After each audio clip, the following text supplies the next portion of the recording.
Absolutely not, Jenna. I don't care what kind of emergency you think you have. The Brightwell pitch is next Thursday, and I need every hand on deck. The words hit like ice, and Dana Whitmore's voice was colder still. She leaned back in her leather chair, tapping her acrylic nails against her glass desk, eyes locked on mine. I stood frozen, gripping the leave request like it might crumble. Ms. Whitmore, please. I wouldn't ask unless it was urgent. He needs me. You're a brand strategist, Jenna, she snapped, her lips curling into a smirk. Not a doctor. Whatever personal drama you've got going on, it's not this firm's problem. Her office at Whitmore and Brand was all white walls, steel furniture, and zero empathy. I swallowed hard.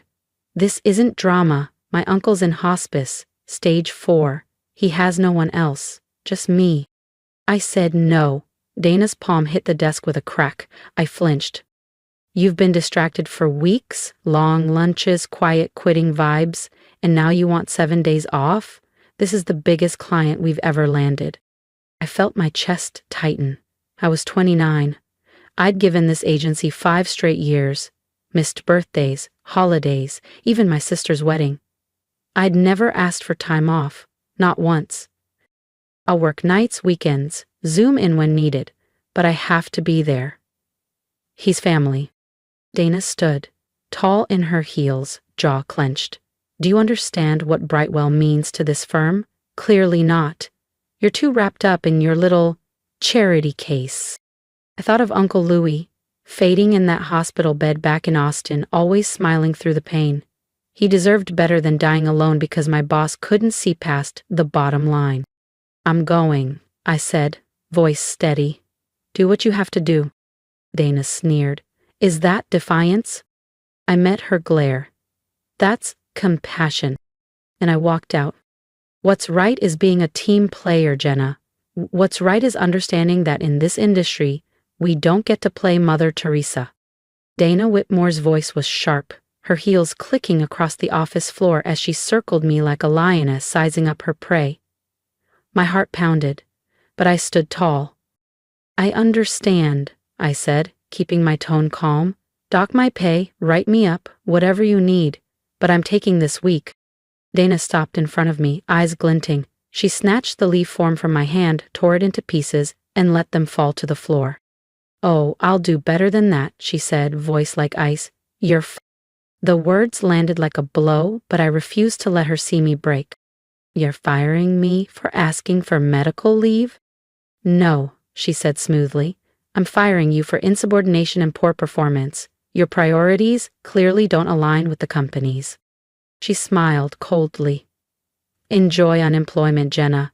Maybe your patient will thank you. I should have been crushed. 5 years of loyalty, missed holidays, late nights, all gone. But instead, I felt... Thank you, I said quietly. You've just made this decision a lot easier. As I turned to go, she called after me, and don't bother asking for a reference. As far as I'm concerned, you never worked here. I walked out without looking back. Packing my things was surreal. Photos, a coffee mug, my desk plant. Jenny from accounting came rushing over. Jenna, what happened? I heard Dana. She fired me, I said, wrapping up my things. What? She can't do that over medical leave? She did, I replied, but honestly, it's okay. And somehow it really was. As I left the mirrored lobby of Whitmore and Brand, the weight I'd carried for years began to lift. The hospital was a short drive away. I thought of Thomas Edwards, his humor, his warmth. We'd met by chance. I brought in The Great Gatsby and he'd joked, bit dramatic for a cancer ward, don't you think? I'd offered the bell jar instead. His laugh filled the room. Over the weeks we became unlikely friends. He told me how he built his investment firm from scratch, how he lost his wife to cancer, how his kids rarely visited. I built an empire, he once said, but I forgot to build a life. Now he wasn't alone. I parked and carried my box inside. Thomas was awake, and when he saw me, his face lit up. Jenna, what are you doing here? Shouldn't you be conquering corporate America? Change of plans, I said, sitting beside him. Looks like I have more time now. His smile faded. What happened? I got fired, I said, for asking to be here. Jenna, you shouldn't have done that. Not for me. Don't say that, I interrupted gently. You matter. Everyone deserves someone during times like this. I managed a smile. Besides, that job was slowly killing me. He chuckled. When you put it like that? Then his face grew serious. What now? I shrugged. I'll figure it out. Right now, let's focus on getting you comfortable. The nurse said you skipped your meds. They make me groggy. I like being sharp when you're here. And I like seeing you pain-free, I said, pressing the call button. Because some things are worth more than a paycheck. Let's compromise, I said gently. Take the medication, and I'll read until you fall asleep. I brought a new book. Thomas raised an eyebrow. Please tell me it's not the bell jar again. We both laughed. For a moment the weight of everything, my lost job, his illness, the uncertainty of what came next, melted into something lighter. The nurse came in with his meds, and I pulled out a well-loved copy of To Kill a Mockingbird. As I read, I watched the lines on his face soften, the tension ease as the medication took hold. I couldn't help thinking, maybe Dana thought she'd punish me, but she'd given me something far more valuable, the freedom to be where I was meant to be. And I had no idea this was just the beginning. The following days settled into a quiet rhythm. I arrived early each morning, armed with books, puzzles, and the world's worst jokes, which Thomas pretended to hate but always laughed at. We talked for hours, about his early business failures, my dream of starting a boutique marketing consultancy, and his late wife, Margaret. He told stories about his first startup, a computer repair shop in the 80s that flopped spectacularly but taught him the kind of lessons no MBA could. He spoke of Margaret's love for art, how her influence shaped his early investments in digital media and creative tech. Between tracking medication schedules and chatting with nurses, I learned more about the man behind the empire. One afternoon, sunlight stretched across the room as we worked on a crossword. Then Thomas looked at me, with surprising seriousness. Why did you really leave your job for me, Jenna? I looked up. I told you. You told me what I wanted to hear. But I want the truth. I set the newspaper aside, taking a breath. Do you remember your first week here, when I was reading to everyone on the floor? He nodded slowly. There were 17 patients. 15 had family. 1 had friends. You were the only one alone. His eyes didn't leave mine. I asked the nurse, and she said you'd been here 3 weeks without a visitor. That broke my heart. Ah, he said softly. So it was pity. No, I said, firmly. Recognition. I looked at him. I've always been that person, chasing goals, deadlines, never slowing down long enough to build a real life. When I saw you, I saw what could happen to me if I didn't change. That's not pity, Thomas. That's understanding. He was quiet, his expression unreadable. Then he smiled. Eyes glassy but full of something deeper. You're too young to be that wise. And you're too important to be alone, I replied. He chuckled. Important? I'm just an old man with too much money and too many regrets. An old man, I said, who helped shape the ethical investing landscape, created thousands of jobs, and changed lives. Yeah, I Googled you.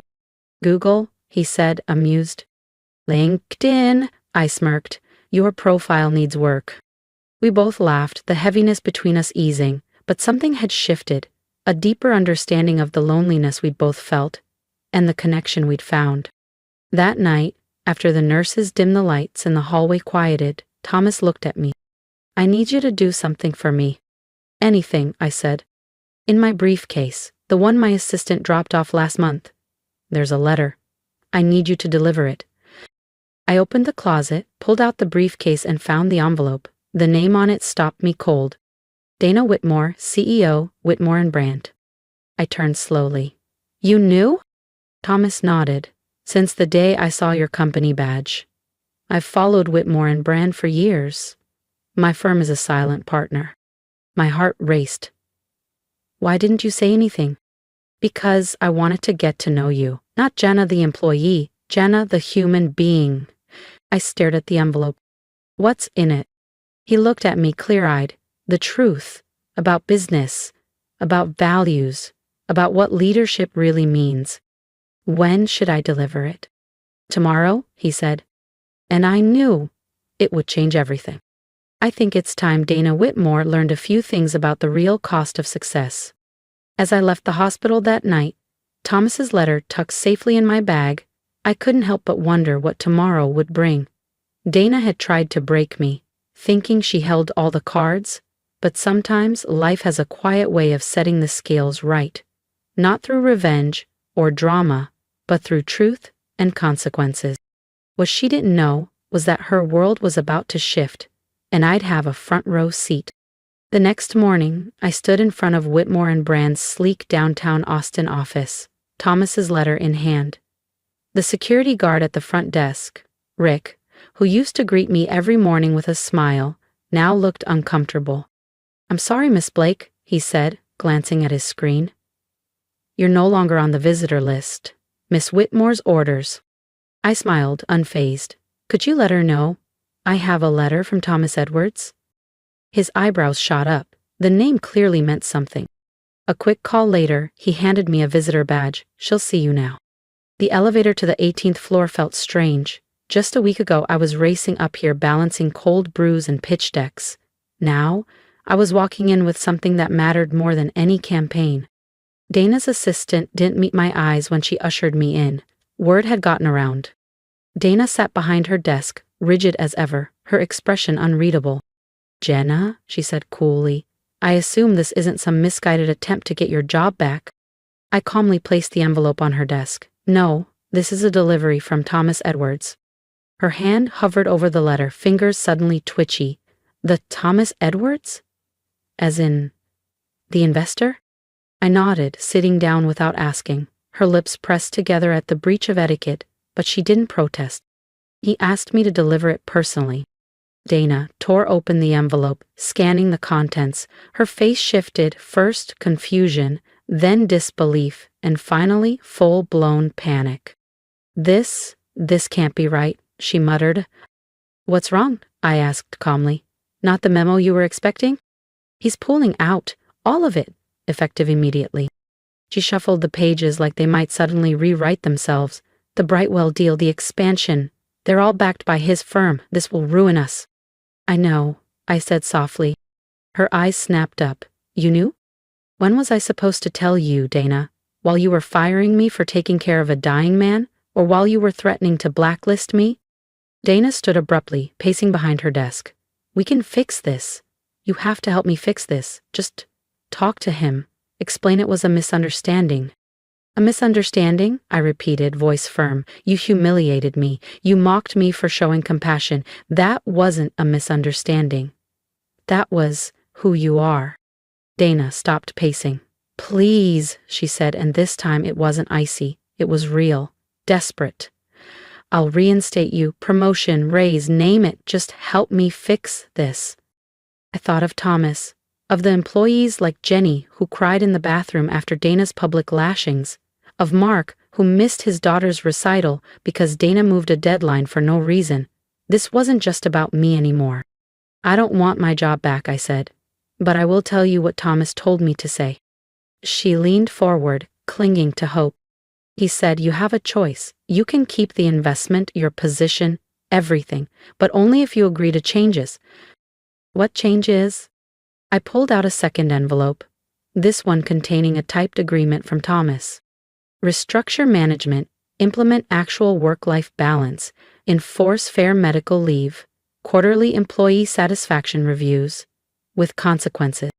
Dana blinked. "And one more thing," I added. "I'll be returning. As Director of Employee Relations, I'll be making sure the changes stick." Her jaw dropped. "You're joking." "Thomas Edwards doesn't joke about business," I said. "You have until 5 p.m. to decide." And I walked out, feeling lighter than ever. She sank into her chair, the air of superiority finally gone. "He's really dying, isn't he?" "Yes," I said softly. "He is. And his final act in business will either be saving this company from itself or making an example of it." Dana stared at the documents for a long silent moment. Then she looked up at me. For the first time in 5 years, I saw something new in her expression. Not arrogance, not calculation. Respect. You planned this, she said quietly, getting close to him, telling him about the company. I shook my head. No, Dana, I just treated someone like a human being. Everything else, I gestured toward the papers, that was all Thomas. He's been watching this firm for years, waiting to see if it could be led by someone he could believe in. I let that hang in the silence. Last week, I added, you showed him who you really are. Dana's jaw tightened. She picked up a pen, hand trembling slightly, and signed the documents. I assume you'll want your own office. Corner office, I replied, with a view, and I start Monday. When I left her office, the floor was quieter than usual. The whispers would start soon. That was fine. For now, I savored the silence. That afternoon I returned to the hospital. Thomas was asleep, his breathing shallow but steady. I sat beside him, gently taking his hand. It's done, I whispered. She signed everything. His eyes fluttered open and a small smile crossed his face. Didn't doubt it. Dana Whitmore's ruthless, but she's not stupid. Thank you, I said, squeezing his hand. For trusting me. No, Jenna, thank you. You reminded me that even at the end we still have the power to do something that matters, to leave something better than we found it. In the days that followed, I split my time between the hospital and the office, rolling out the new policies. Dana, to her credit, threw herself into the changes with the same intensity she'd once used to micromanage her team. Whether she was protecting her reputation or trying to grow, I wasn't sure. But either way, things were changing. Thomas held on long enough to see the results from our first employee satisfaction survey. I read him the responses, overwhelmingly positive. He smiled. Told you, he whispered. Sometimes the best investments are in people. 3 days later he passed peacefully, holding my hand as I read The Great Gatsby. His final joke had been about my taste in inappropriately morbid hospital reading. At his memorial, I was shocked by the crowd. Not just executives and board members, but scholarship recipients, small business owners, artists and nonprofit workers, people whose lives Thomas had touched quietly without headlines or press releases. Dana was there too, standing quietly in the back, for once not needing to be seen. A month later, I sat in my new corner office, reviewing proposals for our employee wellness fund. Ginny from accounting peeked in, eyes wide. You'll never believe this, she grinned. Dana just approved all the flexible schedule requests, and she smiled, like a real one. I laughed, glancing at the framed photo of Thomas on my desk. People can surprise you, I said, especially when someone shows them a better way. As I looked out over the Austin skyline, I thought about how full circle everything had come. Dana had fired me for being too soft, for choosing people over deadlines, but it was that same compassion that had brought me to Tomas and helped transform an entire company. Marshall & Brand wasn't perfect, change never is, but it was real, the kind of change that ripples outward. Productivity was up, people were smiling, and Dana, she still had sharp edges, but they didn't cut as deep. 1 year to the day after Thomas passed, I received a package from his estate. Inside was a letter, written in shaky handwriting. Dear Jenna, if you're reading this, it's been a year since we met. I hope you've seen what I always saw in you. A leader, not because of power, but because of empathy. The world needs more like you. Keep going. Industry's approach to human capital. That's why I've left you something else. Voting shares in my investment firm. Use them wisely. Look for companies like Whitmore and Brand, businesses with potential, stifled by poor leadership. Change them. You once told me you gave up your job because you saw something in me. Well, I see something in you too. The future of ethical business. Make me proud. With gratitude and faith. Thomas. I sat motionless for a while, Thomas's letter in my lap, the city bathed in golden light outside my office window. In my inbox, messages from companies across the country asking how we did it. On my desk, reports showing not only record profits, but employee satisfaction scores we'd once thought impossible. A knock at the door. Dana, holding 2 coffees. Our weekly ritual now. Good news, she said, handing me a cup. Brightwell just renewed their contract. Because of the new culture initiatives? I asked with a smile. She nodded, then paused. You know, I never properly thanked you. Or Thomas. You could have burned this place down. Instead, you saved it. Saved me, if I'm honest. Thank him, I said. He believed in second chances. Dana smiled. Third and fourth, too, I should know. When she left, I glanced again at Tomas's letter. Make me proud, he'd written.